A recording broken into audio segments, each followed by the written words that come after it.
wabarakatuh. Saya Lilis Rahmawati. Di sini saya akan menceritakan sedikit tentang sahabat Nabi, yaitu Abdurrahman bin Auf. Abdurrahman bin Auf lahir 10 tahun setelah tahun gajah. Beliau meninggal pada usia 75 tahun. Beliau berasal dari Bani Juhrah. Ayah beliau bernama Auf bin Abdi Auf. Ibu beliau bernama Syafa, putri dari Auf bin Abd bin Harith. Nama beliau pada masa jahiliyah adalah Abdul Am atau Abdul Qabah. Nabi Muhammad menggantinya setelah ia masuk Islam, yaitu Abdurrahman bin Auf. Abdurrahman bin Auf adalah saudagar yang berhasil, keberhasilannya yang sempurna, dan beliau adalah orang yang kaya raya. Ia adalah seorang mukmin yang pandai, seorang mukmin yang tidak mau kehilangan bagian dari agamanya karena dunia, seorang mukmin yang tidak mau jika kekayaannya membuat lupa pada agamanya sendiri. Dia adalah seorang dari 8 orang yang ke-20 memasuki agama Islam. Abu Bakar datang kepadanya memperkenalkan Islam. Begitu juga Utsman bin Affan, Zubair bin Awam, Tahlan bin Ubaidillah, dan Sa'ad bin Abi Waqqas. Maka tidak ada keraguan yang menjadi penghalang. Lalu mereka pergi mendatangi Rasulullah untuk menyatakan keislamannya. Setelah masuk Islam, Abdurrahman bin Auf mendapatkan penindasan dan penganiayaan oleh kaum Quraisy.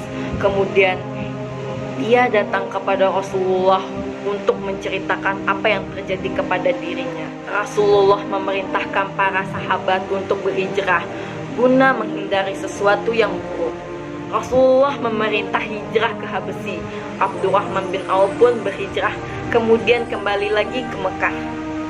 Hijrah kedua kalinya ke Habasyi dan kemudian kembali lagi ke Madinah.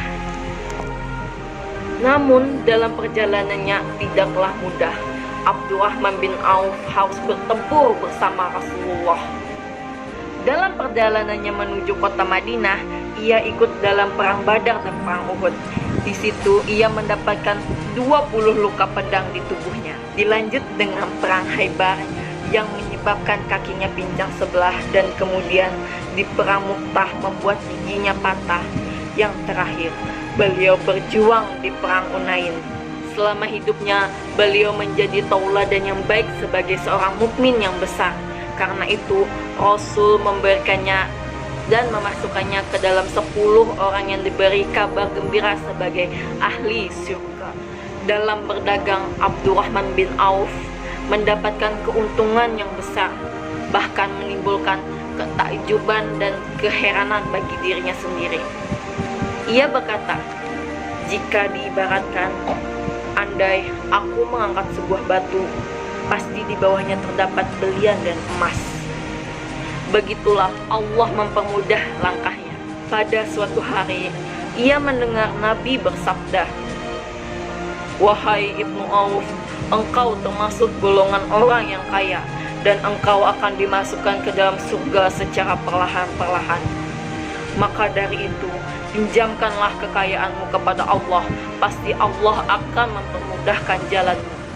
Semenjak mendengar nasihat Nabi, di suatu hari beliau menjual tanahnya seharga 40.000 dinar, dan hasil yang dijualnya tadi beliau bagi-bagikan kepada keluarga dan Bani Zahroh, untuk para istri Nabi dan untuk para fakir miskin. Untuk melengkapi keperluan berhijrah, Abdurrahman bin Auf memberikan 500 ekor kuda untuk bala tentara Islam. Dan setiap orang yang ikut perang dan masih hidup, masing-masing mereka akan mendapatkan 400 juta atas sedekahnya tersebut. Rasul mendoakannya, "Semoga Allah menimpahkan rahmatnya kepadamu sebagai harta yang kau berikan kepada orang, dan semoga Allah memberkati segala harta yang kau tinggalkan kepada keluargamu." Inilah seorang laki-laki terkaya dalam Islam.